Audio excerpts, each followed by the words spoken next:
In this video, we demonstrate how to prepare a brand new dry charge Yuasa lead-acid battery for a motorcycle. Here we have the Yuasa YTX14-BS 12-volt battery. This battery is a sealed, maintenance-free, dry charge battery with an absorbed glass mat separator and valve-regulated vent system.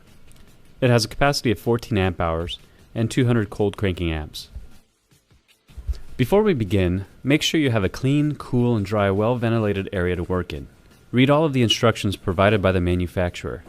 You will need safety gloves, goggles, water close by, and someone within yelling distance who can come to your aid in case of an injury. Unpack the battery and set the electrolyte solution aside. Since this is a 12-volt battery, there will be 6 cells to fill with the electrolyte solution. The plastic canister will have 6 tubes filled with electrolyte, 1 for each cell.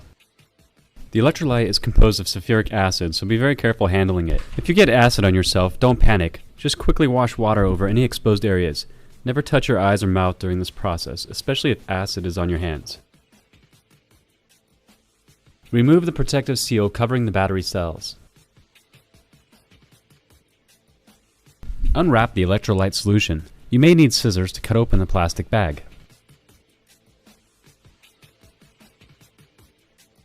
Carefully remove the cap on the canisters and set aside, as this will become the cap for the battery cells.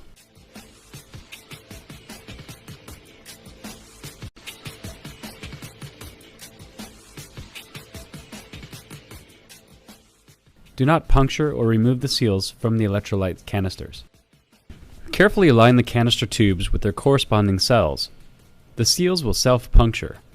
Keep the canisters in an upright position and apply gentle downward pressure, slowly adding more pressure until all the seals are punctured. The canister should be even and self-supported. The solution will immediately start to dispense in the cells at a relatively even rate. You may need to lightly tap the top of the canisters to help get it started. You will see air bubbles in the tubes as it empties. Do not try to rush this process or shake the canisters. It may take 15 to 20 minutes for the canisters to empty completely.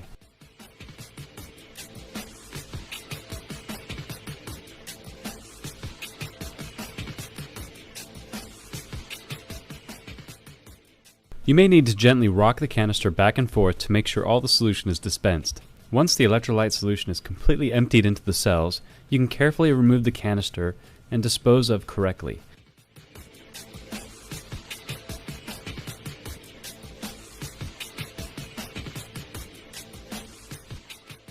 Absorb any spilled or excess acid from the battery and tops the cells with a dry paper towel.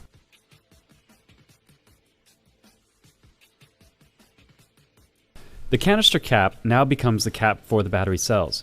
Since we still need to charge the battery, it is important you only put the cap on loosely for the first time we charge it. This allows outgassing and venting to take place during the first charge. For demonstration purposes, we use a voltmeter to check the charge of our battery after filling the acid. We get a reading of 12.7 volts. If we had tested the battery before we added the electrolyte solution, we would get a reading of 0 volts because the battery would have no positive or negative. Before charging the battery, read the instructions on the box or the battery, as it will tell you how fast and how much current you can use. The initial charge is the most important charge for this battery. This particular battery has a standard charge requirement of 1.4 amps for 5 to 10 hours and a quick charge of 6 amps for 1 hour. We want to use a slow charge for the first charge. In our example, we use a Noco Genius 3500 battery charger.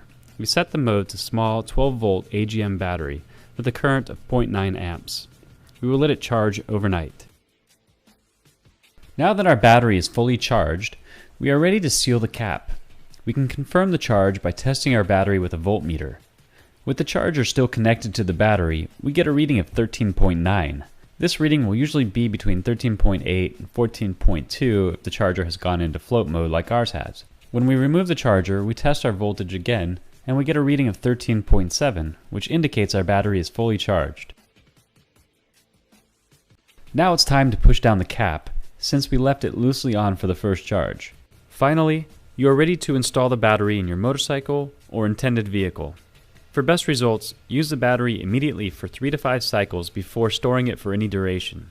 You should also use a trickle charger for continued maintenance of your battery when you are not using it. We hope this video on filling and charging a dry charge motorcycle battery was useful for you. You can purchase this Yuasa battery online at appbat.com.